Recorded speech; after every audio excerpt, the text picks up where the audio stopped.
Egyptian Arab Joint Statement has emphasized the rejection of any violation of these inalienable rights of Palestinians, whether through settlement activities, displacement, home demolition, land annexation, or efforts to expel the inhabitants from their land through forced displacement. The Egyptian Arab Joint Statement reaffirms support for Palestinian resilience and rights under international law. It warns that actions threatening regional stability and peace undermine perspectives for coexistence.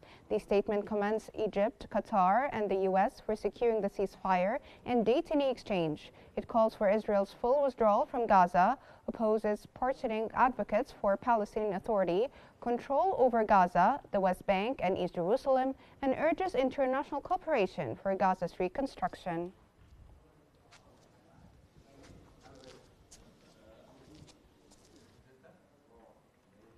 Egypt has begun receiving injured Palestinians through the Rafah border crossing for medical treatment in its hospitals. Al Qahira News correspondent reported that Egypt is preparing to admit 50 wounded individuals from Gaza, along with 53 accompanying relatives. With the ceasefire in effect, hospitals in North Sinai are ready.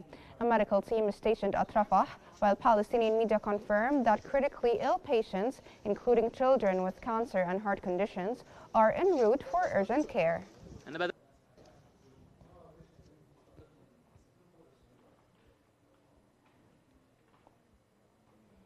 The Israeli army has received the third detainee in the forced detainee exchange under the Gaza ceasefire. Earlier, Hamas handed over Keith Segal, an elderly American citizen, to the Red Cross. Shortly before that, two other detainees, Yarden Bibas and Ofer Kaldern, were transferred. The Israeli military confirmed their arrival and immediate medical evaluation. As part of this exchange, 183 Palestinian detainees are also being released.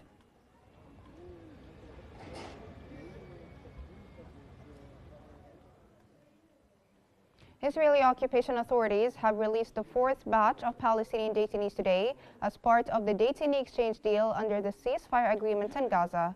According to the Palestinian Commission for Detainees and Ex-Detainees Affairs and the Palestinian Prisoner Society, 183 detainees were released, including 111 from the Gaza Strip, who were detained after October 7, 2023.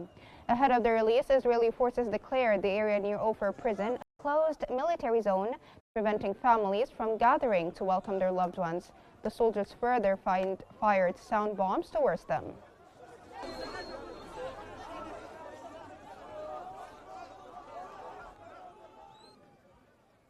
The International Red Cross spokesperson for the Middle East has highlighted the urgent need to address critical gaps in Gaza's relief operations. She added that Gaza's healthcare system has been fully destroyed, leaving hospitals unable to function. The International Red Cross spokesperson for the Middle East stated that in collaboration with the Palestinian Red Crescent, the Red Cross is working to support Gaza's residents and establish a field hospital for medical care.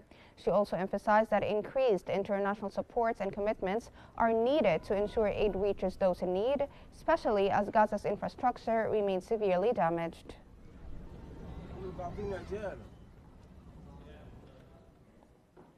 For the sixth consecutive day, the Israeli occupation forces have continued their aggression on the city of Tulkarm and its camp.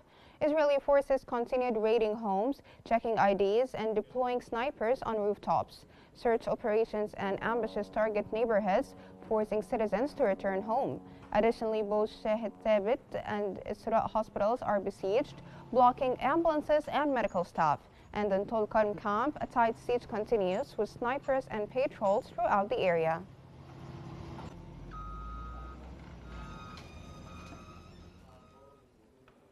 White House Press Secretary Caroline Leavitt has announced that Israeli Prime Minister Benjamin Netanyahu will be in Washington next Tuesday, February 4th.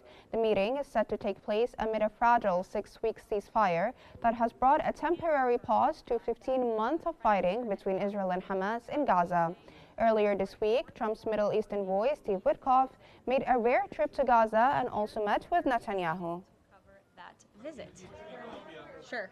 Daniel. You're welcome. Specifically, obviously, why does the president? As the Israeli army withdrew to the outskirts of Aitarun in South Lebanon, it set fire to several homes in the town center, while the Lebanese army worked to clear the road to secure its position. The Aitarun municipality had previously urged residents to refrain from entering the town until the Lebanese army had fully deployed and taken position. Meanwhile, an Israeli drone dropped several bombs on the town of Taiba in the eastern sector, targeting a bulldozer that was working to recover the bodies of resistance fighters.